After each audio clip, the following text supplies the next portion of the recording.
Saturday night main event has officially wrapped up. I'm gonna be going over every match on the card. This overall show, I enjoyed it. It is a very bipolar show because a lot of people didn't like it, but a lot of people did also like it. It's a very polarizing show, but I'm gonna go over every match on the card. I'm gonna go ahead and jump straight into the review. The first match we start off with is Sami Zayn versus Drew McIntyre. This is Drew McIntyre basically having a crash out tour of him attacking everyone that has helped Roman Reigns since Roman Reigns has returned, and one of his victims is Sami Zayn. This was a really good match. I enjoyed this match for what it was. A lot of these matches have a recurring thing with them being a little bit rushed and a lot of them being super fast paced due to them not having enough time. But the show was overall good. It started off with them immediately brawling, but Drew ended up getting the upper hand. But overall, towards the end of the match, because a lot of these matches were not that long, towards the end of the match, Sami Zayn was trying to go for a Helluva Kick. Drew McIntyre ends up running outside the ring. Sami tries to chase him. Drew goes back in the ring. Sami gets in the ring, but Drew waits for him and then ends up hitting a Claymore, picking up the victory, taking down one of the members of the Bloodline. And afterwards, they end up showing like a clip of him saying that 1 down, 4 more to go. I was confused on who the 4 could be, but I'm assuming Sami, Jay, Jimmy, and Sami is the 1 down, so that's 1, but 4 more. That includes either Roman, Punk, maybe Paul Heyman, and then Solo Sikoa, because he technically already took out Jimmy, but I guess Jimmy will be a part of that list if you don't include Paul Heyman. So this is just continuing, Drew McIntyre being built up to eventually go after the whole entire bloodline, and then eventually, I'm assuming they're eventually going to have a story with him and Roman again, which could be very interesting. Just curious to see how that plays out and eventually when that would happen due to us being close to WrestleMania. So I don't know if that's the Mania match. It will be very interesting to see if that will be the Mania match. I highly doubt it, but I'm very interested to see where this story goes, though. Overall, this was a good, solid match. Now we're getting the Women's World Heavyweight Championship match between Io Sky versus Liv Morgan. This is maybe a hot take. I thought this was the weakest match on the card. A lot of people give this match a lot of praise. I really think some of you guys just like this match simply because you guys love Io Sky. I love Io Sky, but she is starting to become a bit overrated in my eyes with the way you guys hype up every match she does. She's great in the ring, but every match she does is not this 5-star class. Also, I think part of it also is because you guys are tired of the Liv Morgan Rhea Ripley thing, so her just fighting a different opponent, Liv Morgan fighting a different opponent, is just refreshing. This match was solid. It was a solid match. But Liv Morgan ends up picking up the victory, and a clean one, which was very shocking. The fact that she won cleanly was very surprising. I thought it was going to be some type of interference, especially because it's Io Sky of all people. Io Sky does not lose matches cleanly, so I thought that there would be some type of interference, but no, she lost cleanly. Then after the match, she's celebrating, and then you get Rhea Ripley. She comes out, and they just have a stare down. They end up having a face-off. So clearly, they're building up towards Rhea Ripley and Liv Morgan. Of course, we already knew that that's the main goal of this. Any person who really thought Io Sky had any shot of winning is just ridiculous. Now, there was a moment where Io Sky ended up hitting a knee and ends up hitting on Liv Morgan's nose. Now, some people are saying that she's injured and all that. I think we should calm down and wait until there's actual reports. I don't think she is. She was bleeding, but it could just be her just bleeding from the nose from the hit. I don't think she's injured. And even if she is, we've seen WWE deal with injuries before where they have someone hold the title while being injured. We've seen it done before.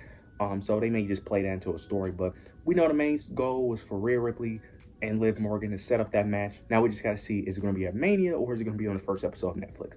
I'm going to assume it's Mania, but hopefully it's on the first episode on Raw and Netflix. Hopefully they set that match up so Rhea Ripley could just dethrone her and take that title off. But Liv Morgan retains and is still your Women's World Heavyweight Champion. Now we end up getting the World Heavyweight Championship match between Finn Balor, Damian Priest, and Gunther. This match cooked. This was the best match on the card in my opinion. This match actually delivered. It immediately starts off with Damian Priest and Finn Balor attacking each other. And this match was really good. I love the way how all 3 members were constantly fighting. It was not some triple threat matches where they have a one-on-one match with one person standing out. No, for majority of this match, literally all 3 competitors were just going back and forth. Each time someone got the upper hand, the 3rd member comes in and immediately stops. They just kept going back and forth, back and forth. This was really great. But towards the end of the match, we end up getting Gunther.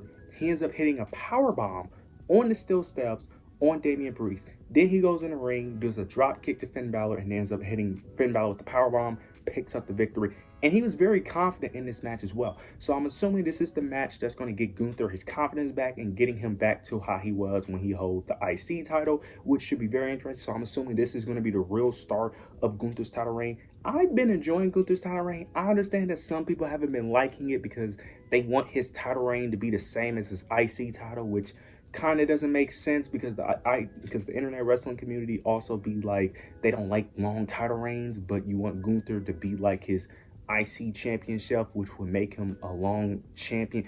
It's confusing, but I like this new story arc for Gunther, but it seems like he's going to get back on track of being the confident, dominant ring general we all know and love. So I'm very interested to see how that plays out.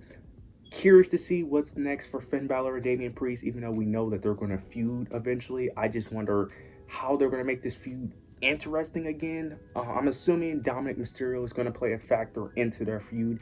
Hopefully Triple H can figure out a way to reignite this feud, even though the feud should be already over, because this feud has no interest. But who knows? Maybe Triple H can find a way, make us interested in this feud again, and we can all start loving the idea of the feud again. But me personally, I have no interest in it. But it seems like it may be the best thing for Damian Priest and Finn Balor at this point. So we'll just see how this plays out. But Gunther retains and is still your World Heavyweight Champion. Now we get the Women's United States Championship match. I was mixing my words. I almost forgot the title. The Women's United States Championship match between Michin and Chelsea Green. This match was good. This match was really good. This match got the loudest pop in the entire night. Chelsea Green absolutely delivered. There wasn't too much I could really go over, but towards the end of the match, it was a 6-spot where Michin was trying to attack Chelsea on the top rope. Piper never gets involved, ends up interfering. Chelsea takes advantage, slaps her. Chelsea Green's on the top rope, Michin's on the ground. Chelsea Green ends up grabbing her, turning her around, grabbing her arms, then doing like a rolls off her body into like a flip into what's her finish? I forgot her finisher name. I think it's called the Pretty Deadlier or something like that. I forgot the finisher name. It sounds confusing as I'm saying it, but she basically rolled off the top rope into her finisher and hits it and ends up picking up the victory. And Chelsea Green is now your first Women's United States Champion. That was the best decision they made on the entire show. That was an excellent choice. You couldn't have gone wrong with Michin or Chelsea Green, but Chelsea Green was the absolute perfect choice. I can't wait to see how Chelsea Green does as the mid-card champion. Hopefully they have some feuds for her, because she can actually have some interesting feuds if you actually book her in the right situation, and she can have some banger matches if you have her wrestle. This was one of them. This was a really fun, entertaining match. As long as they continue to have her booked in a way where she can have good matches, this should be a great title run. I'm excited for this, man, especially since this is the first ever Women's Mid-Card Championship, Women's United States Champion. So hopefully they book it well, book it right. And I can't wait to see what's next for Chelsea Green in that championship. And I think eventually Michin will get her revenge and ends up taking the title off of Chelsea Green. It is a bit soon to tell, but eventually Michin will get her opportunity. But it's just Chelsea Green's time, and I think it was the right choice. But Chelsea Green is your first Women's United States Champion. Now we end up getting the main event for the WWE World, not the World Heavyweight Championship, the WWE Championship between Cody Rhodes and Kevin Owens. Before the match, Cody ends up making his entrance, and he ends up coming out with the Wing Eagle belt that we all expect. He comes out with it, and it looks good on Cody. It looks good on Cody. Now, a lot of people are saying that this should be the permanent belt. I see why people want it to be the permanent belt. I'm not one of them, only because that belt looks good on Cody. It would not look good on everyone else. Like, it looks good on certain belts look good on certain wrestlers. The Wing Eagle belt is one of those belts. I'm sorry. Certain wrestlers would just look weird and awkward with that belt. It just wouldn't fit them, in my opinion. But it does look good on Cody. This was a good match. It was very rushed. I do think their Bash and Balor match was better. But this match overall was really good. We had some cool spots. We had a spot where Kevin Owens ends up doing the Randy Orton power slam on the announce table. Then we had another moment where Cody Rhodes ended up doing an RKO on the announce table. I ain't gonna lie, them two callbacks to Randy Orton, I thought that they was gonna have Randy Orton come out with them constantly doing Randy Orton moves. But Randy Orton actually didn't come out in this match. But towards the end of the match, we end up getting two ref bumps. Kevin Owens ends up accidentally pushing Cody into the referee. Then Kevin Owens ends up hitting a stunner, goes for the pin, but the referee is out. They end up counting past 3, which ends up, not having Kevin Owens win the championship because the ref was out. Then the referee gets in the ring. They're still counting. Cody Rhodes ends up kicking out.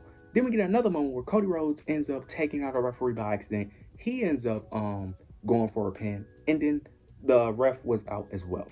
Then we ends up getting a moment where KO, the ref is still out. KO grabs a steel chair, tries to attack Cody Rhodes. I'm getting my words mixed up. Tries to attack Cody Rhodes. Cody Rhodes ends up avoiding it, ends up getting the upper hand, and ends up hitting the crossroads onto the steel chair, picking up the victory. Now, after the match is the main thing I am very curious. After the match, which was not shown on TV, this was off air, had to find out through Twitter, Kevin Owens ends up hitting a power driver on Cody Rhodes and then ends up stealing the Wing Eagle Championship. That was a great angle. Now, it should have happened on TV, but I'm not mad at it. Now, the thing is I'm interested in is that will Cody be actually injured? Because Randy Orton has been injured since he got hit with a power driver. So I'm assuming Cody will be injured since the power driver. So is Cody going to relinquish his championship? Because Randy Orton hasn't been on TV since Kevin Owens hit the power driver. I'm assuming the same would happen to Cody. Or maybe Cody would still be on TV just with a neck brace. Is he still going to hold the championship like they did with Seth Rollins, or is he going to relinquish? That's a very interesting question. I'm curious to see how that plays out. But this was great. Now, a lot of people are disappointed in the show because it was no title change. Nothing really happened. Everything that on the show happened the way I expected it because it's a TV show. A lot of you guys have way too much expectations. Y'all got to understand that this was Saturday Night Main Event. This is not a PLE. I don't know why people were shocked that there was commercials and things. WWE was not going to do major changes on a TV show. I'm sorry. If you expected that, you were delusional. They was not going to do major changes on a TV show. They was not going to have Cody Rhodes lose his WWE title on a TV show. If he's going to lose that title, it's on a PLE. No way around it, okay? I don't know why people thought that certain people was going to win titles on a TV show. It was a TV show. It was a hyped up TV show. I don't understand. Now, some of you guys can let me know maybe in the 90s or the 80s when they did Saturday Night Main Event, was it always like this or was it big monumental moments? Because it's just a regular TV show. I don't know why people thought that it was going to be this huge PLE game-changing thing. It's a TV show. I don't understand why people thought that it was going to be like a... I don't understand it. I get it was hyped up like a PLE, but you should have known that this wasn't a PLE level thing. But overall, this was a good show. Everything that I said was going to happen ended up happening. This was a good overall show. You guys let me know your opinions down below. Make sure you like, comment, subscribe. But yeah, that's it.